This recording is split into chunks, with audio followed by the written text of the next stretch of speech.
Broadcasting from Silicon Valley, California, this is Conversations with Jennylyn.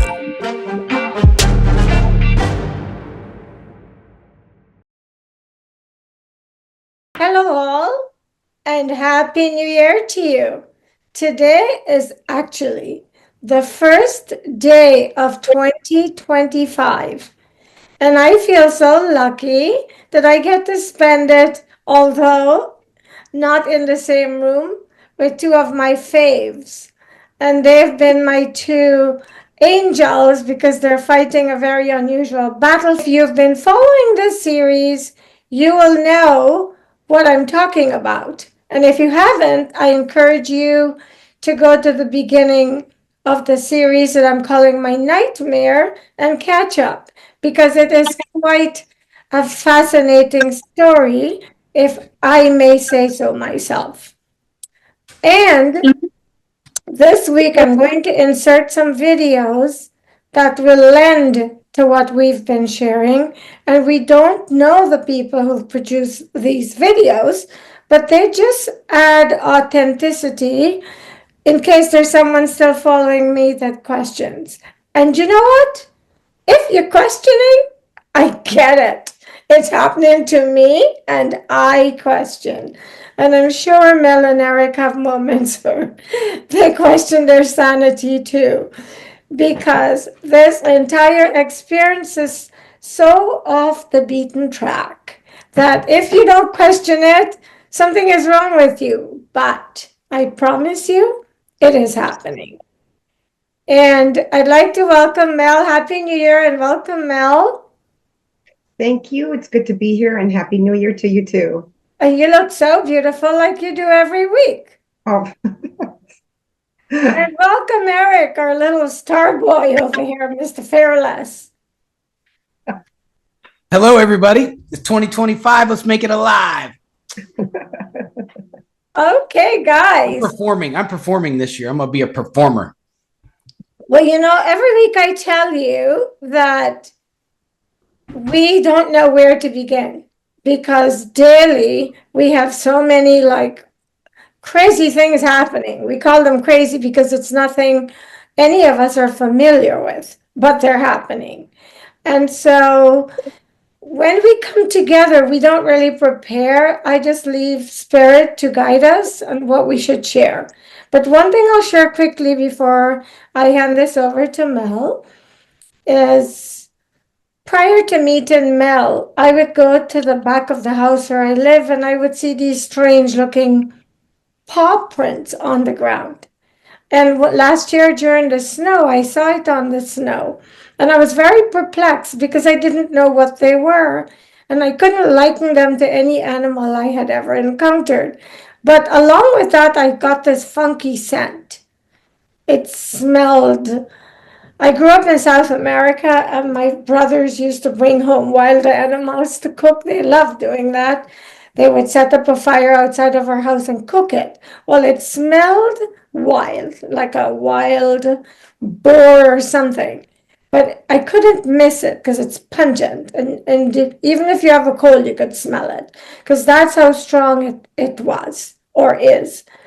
And then yesterday morning, I woke up and these prints were on my car. And we have since identified them, and I can't be absolutely sure because some people who've looked at the pictures have said that they think it could be a raccoon, but they were a little bit bigger on the paws of a raccoon. So I've decided, based on what was in the back of the house, that they have to be reptilians. Now, reptilians are heavy. So if they stood in my car, one can argue how come the car isn't dented where they stood. And that part, I'm not sure. But reptilian aliens control our world from the shadows. Originally, reptilians were of higher realms like heaven, but fell upon their nature by choosing to side with the lower realms, aka hell. Some people seeing them as lizard people, dragon-like snake-skinned humanoids, or these beings are fictional creatures. They are very much here on planet Earth, disguised as public figures. They walk among us. There are different subgroups of reptilians that exist, and there are light reptilians too. The light reptilians are here to help with the mission on Earth and wants to differentiate themselves from the dark reptilians. However, most have become fallen, the fallen angels for example, whatever you call it. As humans evolved, reptilians began to enslave human beings to control, manipulate, do genetic experiments which created massive beings and inserting their genetics into the humans without the permission from the Guardian Alliance. Both have genetically modified the human genetics genome to hybridize with these beings to populate planet Earth. If we look into dinosaurs, their features are very similar to a reptilian. Dinosaurs were an offshoot of reptilian genetics. Reptilians were testing to see what would happen or how to create these massive beings to populate the Earth, but it obviously got wiped out. Then they started messing with the human genetics, the genome, which it created a hybrid of aliens, and these are considered alien-human hybrids. As a psychic, I've seen visions of reptilians. I've seen both light and dark reptilians around me as well as through my visions. Kim K did an albino alligator, as she calls it, portray herself as a white queen reptilian, and that is known as the highest rank of reptilian. Also think of Queen Elizabeth too. This is the agenda that's spreading, and it's no coincidence that she chose it for Halloween. If you look into her other Halloween decors, there's one with the hands coming out, and she did all her houses covered in skulls. It's obviously a sign that if you are associated with reptilians or involved with the dark reptilians, you have fallen. You have descended from source. Again, welcome. Thank you. Okay, well, where do we begin now? Because clearly it is an unusual day for us to do this segment, but we felt compelled or called to do this rather because higher guidance is telling us to do so. And the reason why they're telling us to do so is because we want to speak of something that we have been experiencing, and we would like to expose someone and take it a step further. Okay, now, what are we talking about? Those of your audience who have watched us last time, you may recall that we mentioned a certain person, a certain entity, energy that Erik, faced in sort of like a hand-to-hand type of combat deal last week. And this particular person, we had chosen at the time not to reveal his identity. Okay, and this is not really, we're not going to be revealing a full name here, but we want to speak of this particular person because this person's first name, and I'm going to say this right now, is Nathan. Okay, now who is Nathan? Nathan is someone who is very much entrenched in the Hollywood scene, okay, in the scene of the celebrities in LA, okay, and everyone who is there, I know, will know Nathan. And why do they know Nathan, you ask? Because Nathan isn't a celebrity himself, and as we've mentioned before, Nathan is someone who is actually not human. He looks human, but he is a shapeshifter. He's actually reptilian, which is why, Erik has seen his original, figure or his original being when he goes in and engages him. Whereas I see him as a human in human form. But that's a whole nother thing.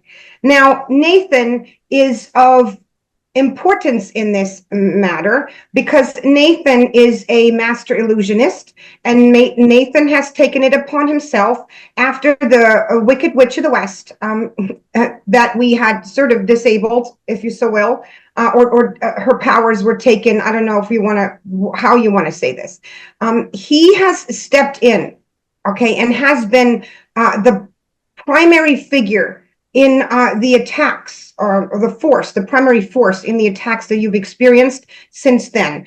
And Nathan is someone who knows his craft clearly, and not like Dutchman. Dutchman is sort of, it was sort of shown to him. I think he sort of was taught this as he grew up. But Nathan, being a full reptilian, I think it kind of comes natural to him. And he is someone who, let's put it this way, he's right in the midst of the celebrities. And you call upon Nathan when celebrities step out of line. Okay. And I will say this. And how do I know this? Well, not only was it confirmed to me in your case, but as I've mentioned before, I've actually had a run-in with Nathan years ago. And it had to do with a person that was in Hollywood.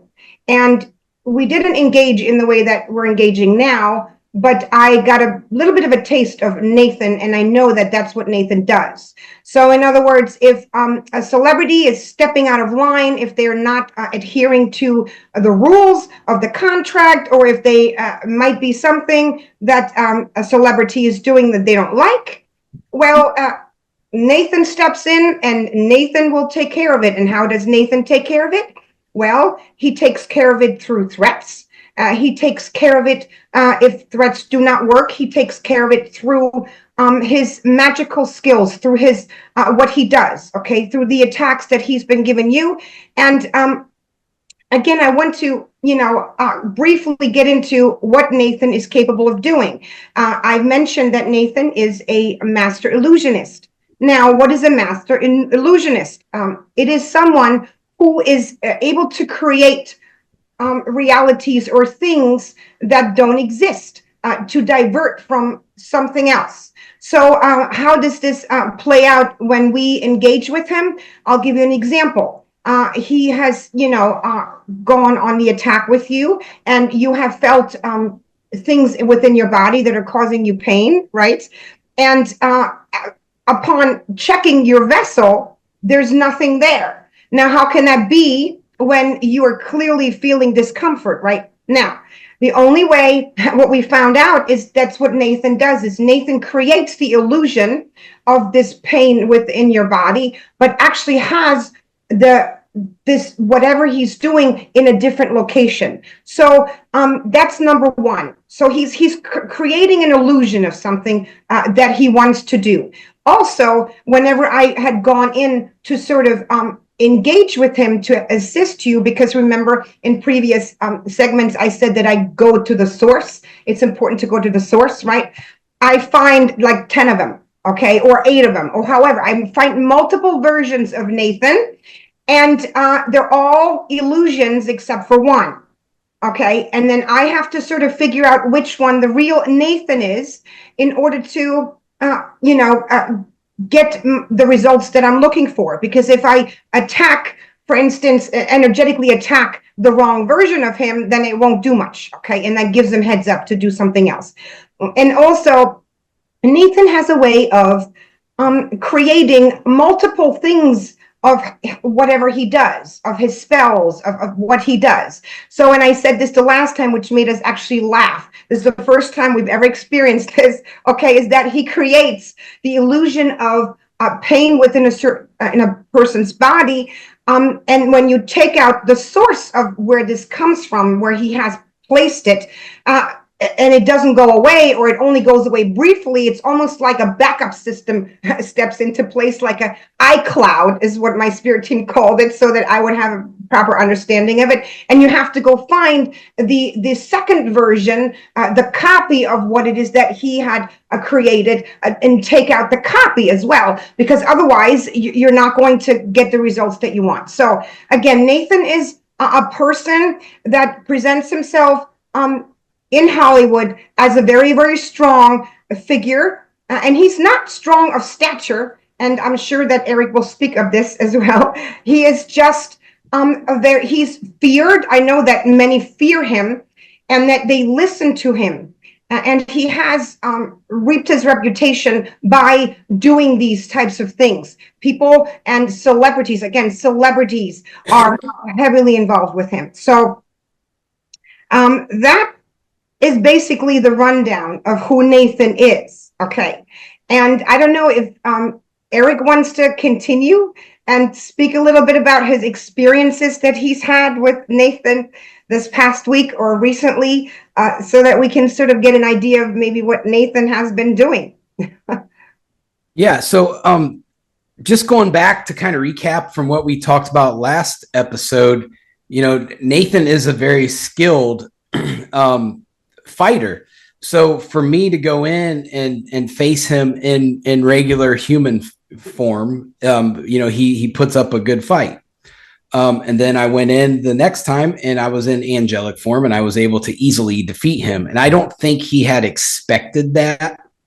So we've all been kind of talking about this throughout the course of the week, and we feel like that he's trying to bait more occurrences between all of us because he's not happy with losing. I get that he's very egotistical and he is driven by that.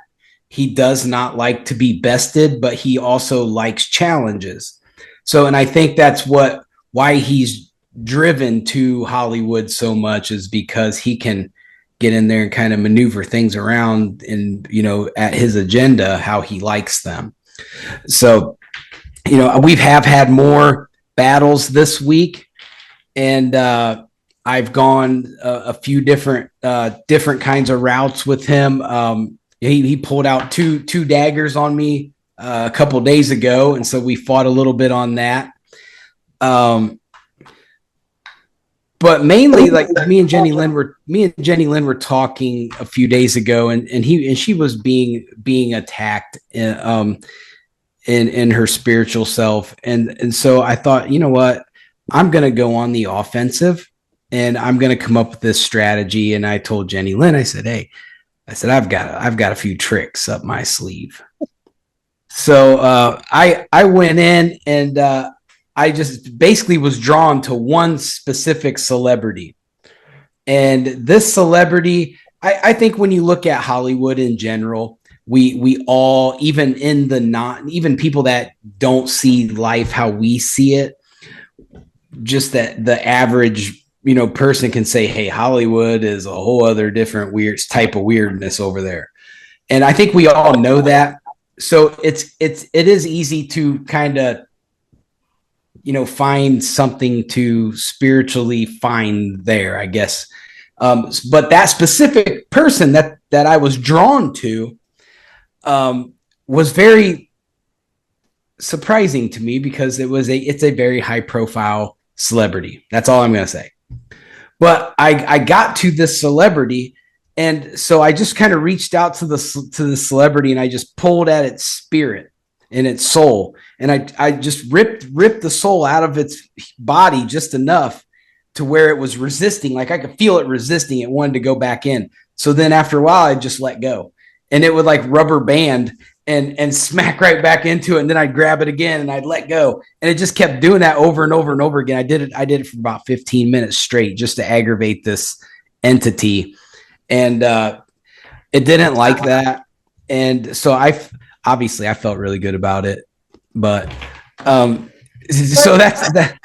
But when you do things like that, though, when you go on the offensive against some of these stronger beings, and this one, Mel will be able to talk more, but she's like in this like witch world, and I'm not versed in that, but I do know that her standing, the entity standing in that world, it comes with a lot of power.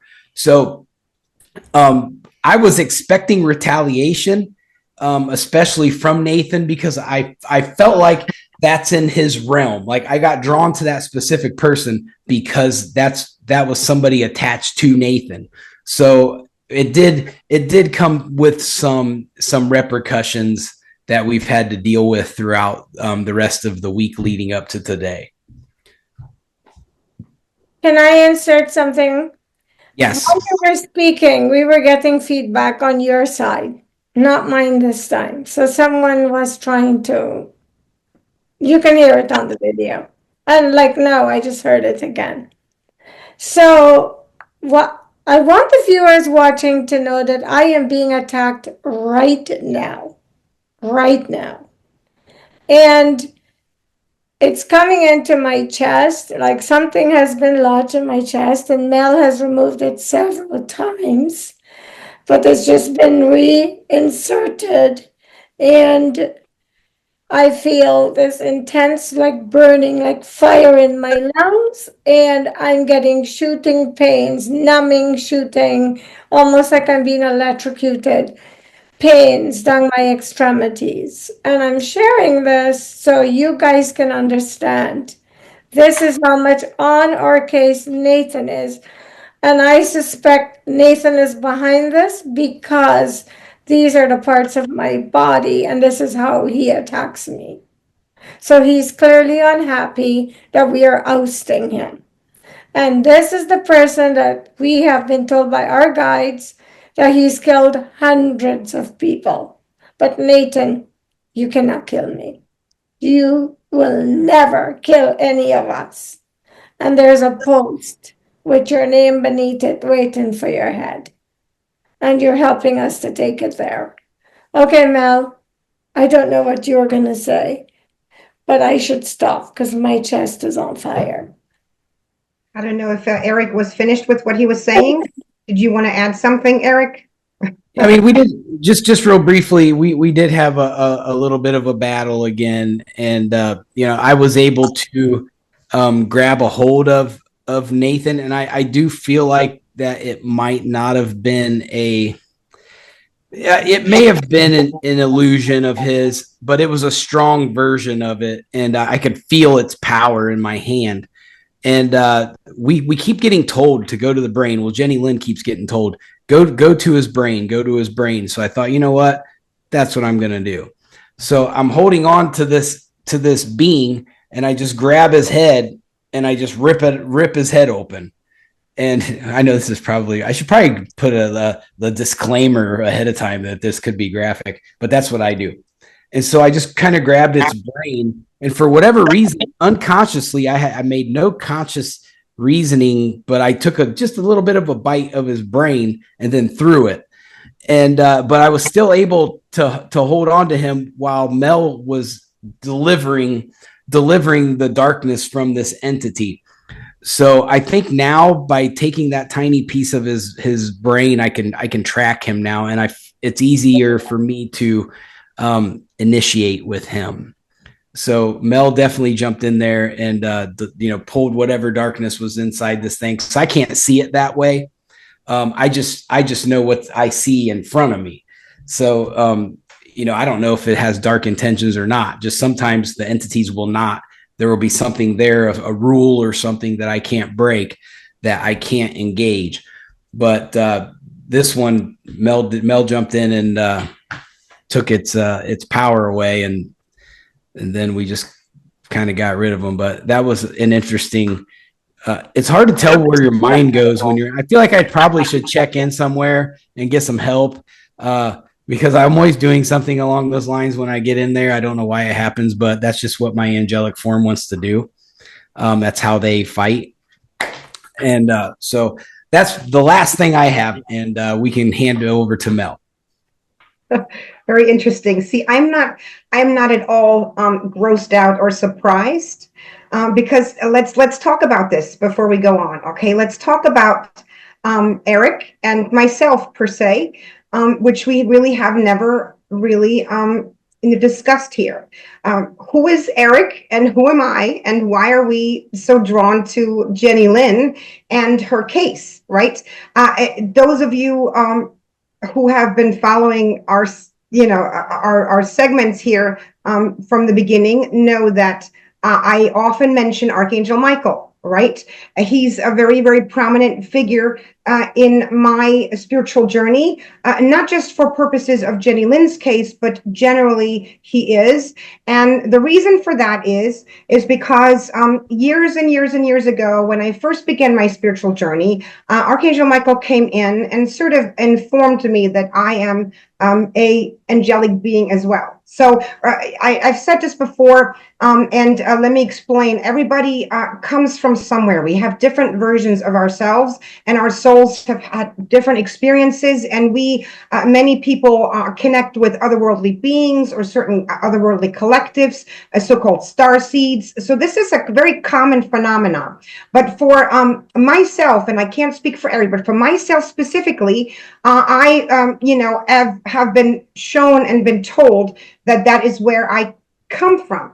Okay. And specifically the angelic version of the seraphim.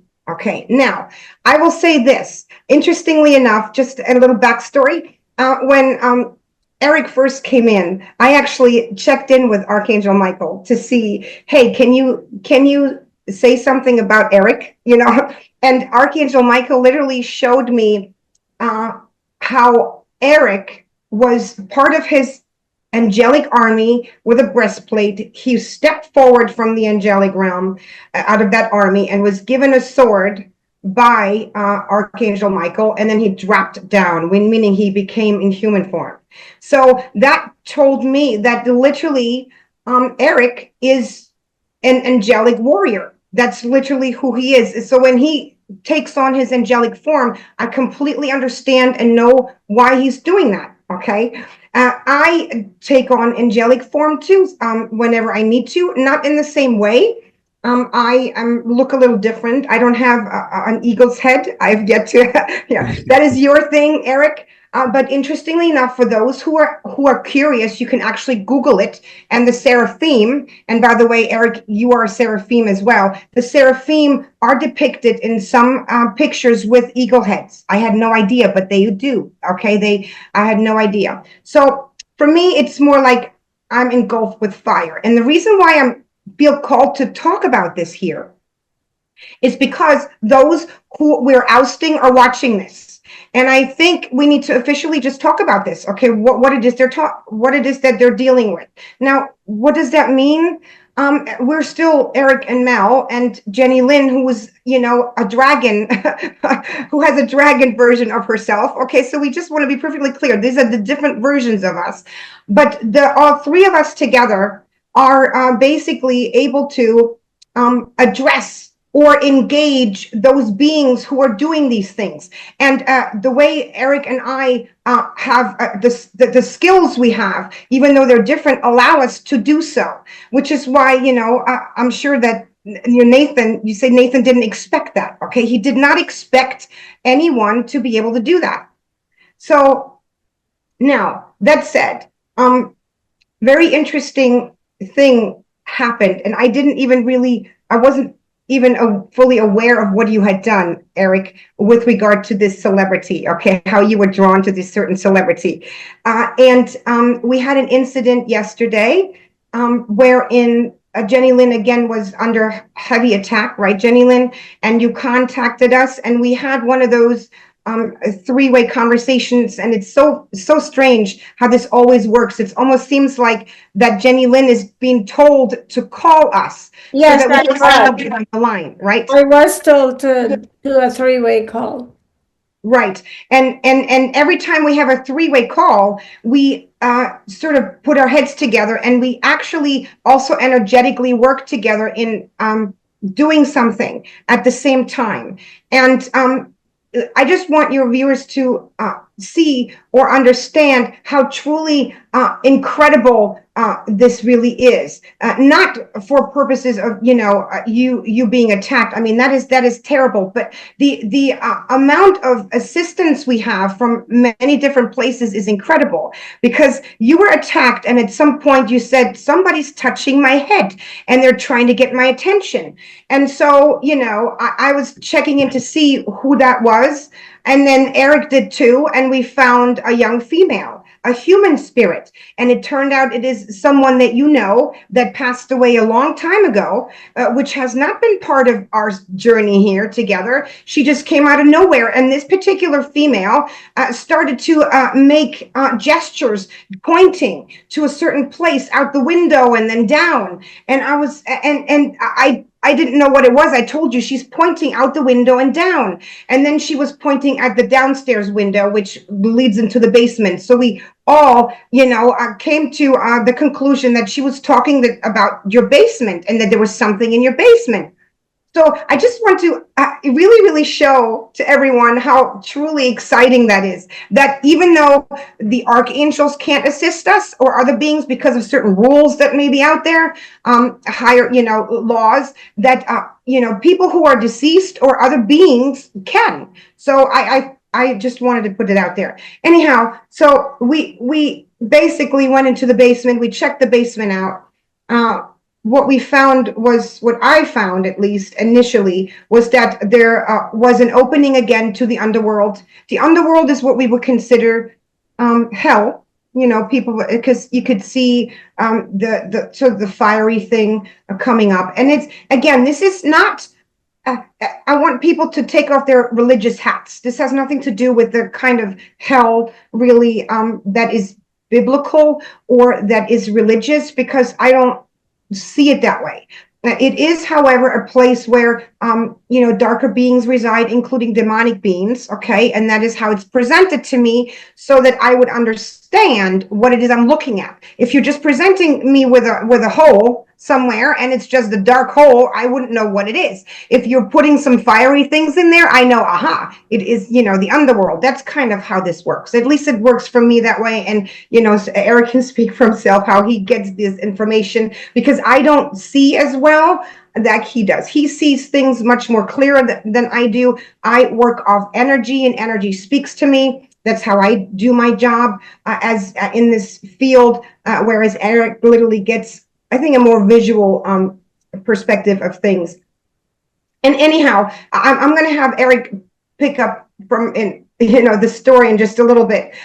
But the next thing I know, I'm standing there, I'm thinking, why is this young woman who came to you, right, telling us we need to come down here? What's going on here? Okay, so I closed it, and I thought I closed this opening, and I thought that was the end of it, right? Maybe this is what she wanted me to do, but she kept on bugging you. She kept on again pointing downstairs that we weren't finished in some level. So I thought to myself, well, let's go check it out. Maybe I missed something. Okay, what are we missing here? So we go down there again, or at least I go before Erik comes in, and I see a chair over the area that is that was the portal, or this opening to the underworld. And the next thing I know, there is this certain celebrity that Erik had his run-in with sitting in the chair. And all I see, I mean, we already said it was a female, and there are many females, so we're not, revealing her name, but she was bound. Okay. She was literally bound. Somebody had tied her up in the chair. And I that confused me. I said, and everybody was, of course, confused. Why is this celebrity in Jennylyn's basement? Tied to a chair. So why don't you, Erik, pick up from there? Before you pick up, can I just say something quickly? The young woman that came to my aid last night, just for those of you watching, is a young girl I went to school with. And over the years, I was told by different spiritual teachers that she's been like a guardian angel in my life. And about 20 years ago, you've heard me mention Rita. Rita told me every surgery I've had, every catastrophe in my life, she has been there. And I know her brothers and sisters. So I was a little confused, like, why is she protecting me and not them? Why is she always around me? And now I have the answer, because I was born for this very difficult mission, which apparently all those connected to me, when they cross, are made aware of it. And so she has been protecting me my entire life, because the dark side has been after me even before I was born, I am told, because they always know what each of our souls are coming to the planet to do. And they were trying to stop me. One other thing before Erik takes over. I'm listening to you, Mel, listening to Erik, and I could hear the average mind who is not privy to what we know and what we experience thinking, how could you have a celebrity tied in Jennylyn's basement? She's probably out singing or dancing somewhere last night. You guys are lying. So if you're watching this, what was tied in my basement is whatever darkness has become that person. And if I'm wrong, Mel or Erik, feel free to connect me. That corrected me. That's who was tied to the chair in my basement, is the version of her that apparently she traded her soul for when she took this being on to get the fame and the fortune, or whatever the reason why they do it. That's what was tied to the chair. Now, That is not the person, but that is who the person is now. And you can't see that because we don't look at people and see their souls. We look at them, we see their shells. But it's not always what meets the eye with people. So be careful. Erik, you know. I cleared my. So while I'm being told like there's something down in the basement, so I go into Jennylyn's house remotely, and I see this girl, and so I looked over, and she would look like a teenager. I was like, oh, well, she looks nice enough. She had long, like black hair. That's her. Yeah, had a real nice face. She was very kind. She had this kindness aura about her. And I said, so I asked her, I said, well, why are you here? And all I got was kindred. I'm kindred. So I don't know. I was like, sounds like you're saying you're a kindred spirit to Jennylyn. I don't know all the rules of kindred spirits, but that's what this entity told me. So then I was like, okay, well, let's go down in the basement and see what's going on. And then I'm thinking, well, she must not be too nice because she's got something tied up down in the basement. And so I go down there and I look and I'm like, what are you doing here? And the entity looked up. It was looking down. It looked up when it saw me make it to the bottom of the into the basement. And it was, the entity that I had aggravated for 15 minutes. And now I'm staring at this entity again in Jennylyn's basement. I'm going, why does Jennylyn have a celebrity in the basement? So I was like, okay, well, something's going on here. I said, what are you doing here? And then it just came out and just started yelling at me and was telling me how much I'm not good at what I do and all this stuff, like trying to get to my psyche a little bit. And I was like, well, you're the one tied to the chair. And so, I mean, that's what I do. I aggravate these entities a lot of times. I usually have like some kind of really catchy, like Bruce Willis, like catchphrase that I say to them before I do something to them. Maybe that's just like the 80s in me, but that's what I do. And they don't like it because they're generally most of these spirits are very egotistical as well. So they say things to me all the time too. Someone is totally responding to everything you're saying. I pray to God this is I can hear it. You can hear it? Yeah. Someone is talking back to you. People, we can't make this up. Yeah, I can hear whatever it is. It's they're trying to get their 2 cents in. Yeah, I think it's Mr. Nathan. Nate. Yeah. Well, it's my story, and I'm going to tell. Drop your cape and come on camera.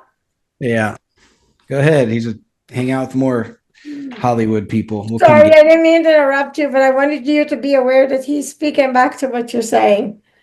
Well, so yeah, I was just. It's not going to let me talk, but there's just a lot that that was said down in Jennylyn's basement. But mainly, I was just kind of like, okay, well, I think I've done enough to this person, and so I just was interrogating them a little bit, and they didn't really give me a whole lot of information, just a lot of like aggressive, masculine. It was very masculine, even though the entity appeared to be a female. But the energy, the way that this entity was talking to me was very masculine. And so I was like, I started to turn away and to go back up the stairs. And then I was like, I saw something out of the corner of my eye go past me. And I was like, Mel, are you down here? And she was like, yep. I was like, I just saw you. People, we cannot make this up. So I want to add that while all this is going on, Lizzie is the name of my friend who's passed over, and the description Erik gave of her was perfect because she was 15 years old or 16 when she died of leukemia, and I was told she's been around me her entire life, protecting me. And when Erik described her, she has long, beautiful hair. She was a kind soul. You couldn't meet. To me, she was like what Mel would have been when she was a child. Just gentle and beautiful soul. So anyway, she kept on poking at my hair, and I thought, okay, they went down in the basement or were on the phone. They're saying what they're doing so I could hear them. I'm like, well, why is she still poking my hair? And I cannot see. Mel and Erik see. I just get the messages very clearly. And I said, she's still poking my hair, guys. I don't know. It's like we're missing something. So then Mel went in to check, and Mel is like, what is it we're missing? And we're still, while they're trying to figure it out, I got the message that one of the reasons we cannot stop what Nathan is doing is that whatever entity is in this queen of Hollywood that's now tied to the chair, he has hidden in her. So Mel and Erik can't take it down because it's buried in this female, and I'll let Mel take it from there. Well, I'll basically pick up on what Erik said is when he said there's a masculine, a masculine energy. I actually, at that point in time, the way I see it, I wasn't hearing, the entity wasn't speaking to me, but I see through the veil. It's almost as if I see a human being. If there's something inside the human being, it just reveals itself. It shines through. And all of a sudden I'm looking as, and it shines through this being that is clearly not the female celebrity that's sitting there. And I'm like, oh, yep, there's definitely somebody in there. And then we sort of concluded after some back and forth that we're looking at Nathan, parts of Nathan. Nathan has put himself into this, or parts of himself into this female celebrity's, form. In whatever version of her. Remember, if he's an illusionist, he could have created that version of her, and he could have put himself in there, okay? Because that's what it was. This is why Erik was, hearing a male voice or a masculine voice, and I was seeing this entity coming through, which I couldn't identify completely. But what basically happened, and I'll bring it over back to Erik in just a moment, but one of the things I came down, what I actually did is when he saw me, is that I felt called to, and I do these things just on a whim, and Erik knows this too. He's doing it too. We're just doing them, and we have no idea where we're doing it. It's almost like our angelic selves are just, brought to action, and we're just doing things. I went in there, and I, sort of hit her, or the entity, whoever was there, sitting there, with this particular dagger that I was received. It's a bejeweled dagger in the chest area where, the soul sits, and in the crown. And then I did that, and I left again. And this is when he saw me. I didn't bother staying down there. Don't ask me why I didn't bother staying down there, but I figured, well, you know what, Erik's got to do the rest. So you want to go pick up from there, Erik?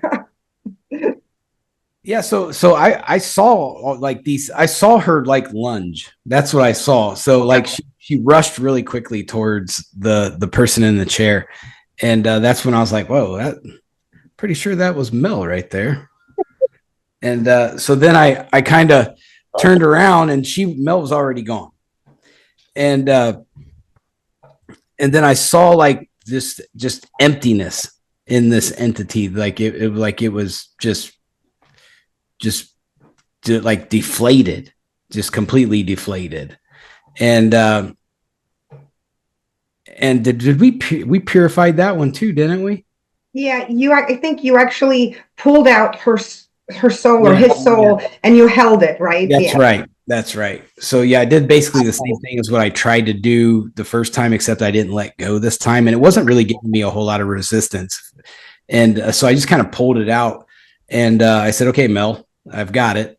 And then Mel did her thing. And then like, I can actually, in my physical hand, I can feel the temperature changes.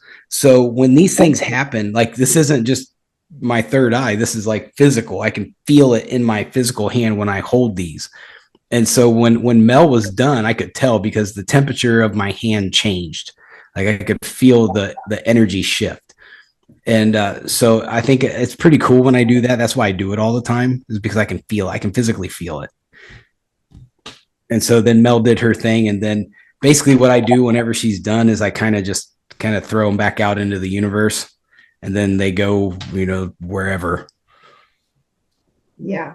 See, part of the difference is between you, Erik, and myself in the angelic realm is you are that full-blown warrior, angelic being most of the time. And part of this is what I do too, but I'm also here to sort of guide or redeem souls. This is why I'm more in the energetic, in the energy field. So when I do this, I literally extract darkness from the soul. Okay, so if people are wondering, what are you doing with the soul? Why are you messing with the soul? What I'm really doing is I extract all of the darkness that I can get my whole hands on, okay, from the soul. So when when Erik, basically when you are sensing a coldness, and by the time I'm done it's more warm, right? It's warmer, it's that it has become more that's what you're sensing. It's not just my energy, but it's also the energy of the actual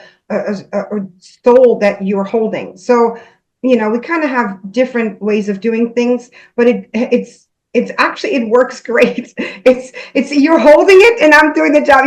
You're bringing it to me and I'm doing the work for that. So Right. that kind of really is a fascinating thing to see, because, and I'm only saying this because in the past I've had to do this stuff myself. I never actually pull the souls out of people, although I coax them out. I have a way of coaxing it out, and sometimes from people who are working with me, I coax it out to work on the soul level more directly. But I've never actually grabbed something and pulled it out. That's your thing, Erik. I don't do that. Okay. I just recently learned I could do that. That's okay.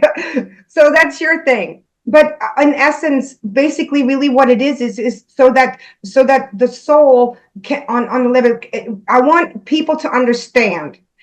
This is very, very important. And I feel the need to sort of, slide this in right here, is that regardless of how evil a person is, on a deep soul level, souls are never evil. Okay. I know that a lot of people will use that term. It's an evil soul, but that's not really the case. No soul comes into existence as being evil or dark. Okay. It's what happens over time.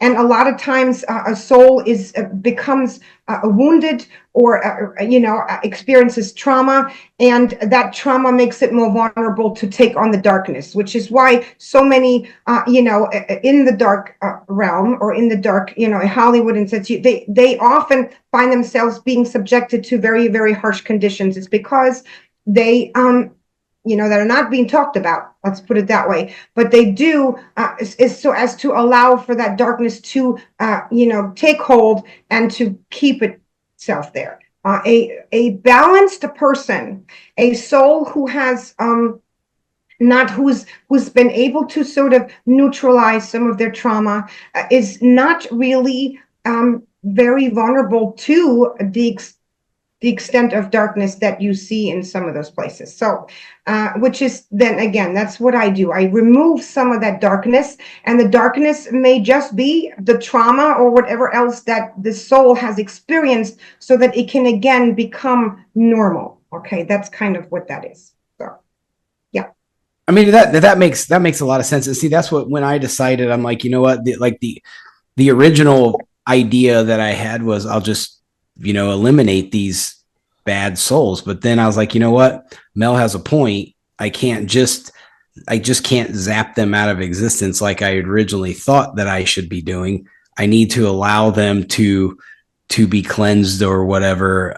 So then now that's why it's easier for me to just grab a hold of the soul and just say, you're going to do what I want to do. And now you're going to sit here and you're going to wait for Mel to do her thing. And then I throw them back out like they're fish going back to the pond. Like, there you go. Back off you go. And then they go wherever they go. Back to the pond. I wanted to add that I marvel at all of this, because if you all remember, this series started when I shared what Sandra Tong and Arjen Bouwman. I want to put it in the order. Arjen Bouwman first, and then Sandra Tong. And I got help for what I thought was the problem then. I thought it was them. But now, as I look back, and I said this on a video I made on Sunday morning, now as I look back, they were brought into my life because I had to be here doing this. Erik, Mel, and I are a team that have been put together by powers way more powerful than we are, the divine. Because Sandra Tong and Arjen Bouwman are like peons compared to the battle we're really fighting. We are physically fighting a spiritual battle. And for some reason, we are some of the headrunners that have been selected to take down dark people. And I wouldn't have chosen it, but I guess I did because I'm in it and I'm doing it. And clearly, we do make arrangements for what we are going to experience when we come to the planet, and we forget. And so it's clear to me now, especially since Lily, who died when she was 16, and that's so many years ago, is still around me, just proves that what we are doing is what we came to do. And so I know you're watching at this and it's out there, but it's not out there. It's in your world. You're just not conscious of it.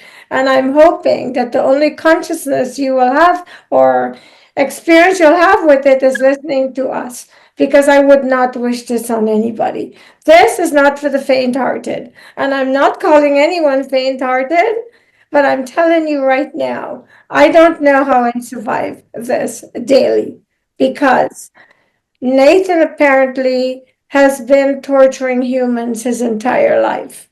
And so he's coming at me with some of his tactics. But he doesn't understand that I am not one of those people that he can torture. I never sold my soul to anything dark. I've never practiced anything dark. I am light through and through. I have a divine army. I have a human army. So he needs to learn to pick his battles, because this isn't one he is going to win. I also, and the time ran out just as I said that. But we're not going to stop yet, because I want to make sure Erik and Mel leave you with their message for today. But one of the things I want you to know, and we will tell you this story on the weekend. This that we just shared with you happened last night, and I felt like we should tell that story today. But on Sunday night, Monday night, I was like attacked, like severely. But Erik was doing his show. He wasn't there to help Mel and I, but we got other help. Archangel Michael came in, Rita came in, and apparently there were trees growing in a place you would least expect. And that's the story we're going to tell you on the weekend. At first, I wasn't even sure if we should share it, and I was told we have to share everything. If you can't understand it, that's not our thing. We have to tell you everything, and whom it's meant to have an effect on or help, it will. But we have nothing to hide. None of this is contrived. None of it is some kind of fantasy. Everything we are sharing is unfolding. And if you think this is weird, just watch what's going on out there in the world. And if you listen to Mel's messages every day, the guides and the angels, the heavenly realm is trying to prepare us for some of this. So I'll let Erik leave you with his closing message today, and then we can go back to Mel. So I just want to leave just a real quick short message, basically for humanity. You know, we're in the new year, and there's new things going on. We're in the year of the dragon now, but right, that's good for Jennylyn. But I want just as we move forward, just emit as much positivity as you can. We're not going to be able to calm down the crazy of the world by inserting more negativity, but we can defeat it with more positivity. So even whether you believe us or not, or, you know, whatever you believe, I think we all can come to a conclusion that positive thinking, positive actions, and positive energy is something that the world could use a little bit more of. So that's my message for the week. Mel? Actually, I'm going to piggyback off of what Erik just said, is that, and something of what you mentioned, and that is the reason why we are, now engaged with people who we never thought we would be engaging with, is because these people don't just affect individuals, but they affect the collective. Okay, these people are casting spells and are doing things on a collective level, especially, celebrities who are constantly, speaking to the public and so forth. And they're affecting them in ways that the public doesn't even realize. And by us taking a bite, so to speak, out of those who are engaging in that kind of behavior, we are taking away a little bit from that part, that their power to do that. Okay, so we're not here to to do everything, but I questioned my spirit team and had this question: why is it that we're doing these things now?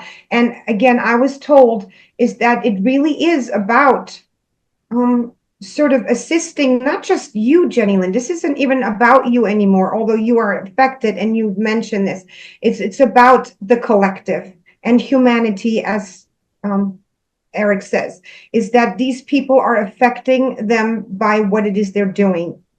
And their actions are sort of putting a damper on those who are working with the light to affect change. And by sort of curbing their ability to do what it is they want to do, we are assisting the light in being able to do what it is they want to do, these people. Okay, that's kind of like where this goes. And that's what I'm going to leave today with. So happy New Year again. Thank you for watching us. We will be back shortly because we have so much to tell you. And like both Erik and Mel said, let's stay positive. Let's not feed into the negativity. It's happening to me daily, but if you don't know my story, you wouldn't know, because I'm a happy, positive person, and it will take a lot more than a bully with a cape and his other dark counterparts to break my spirit. Can't be broken, Nathan. You are getting broken way before any one of us, because we are not getting broken. We work for light. Bye-bye.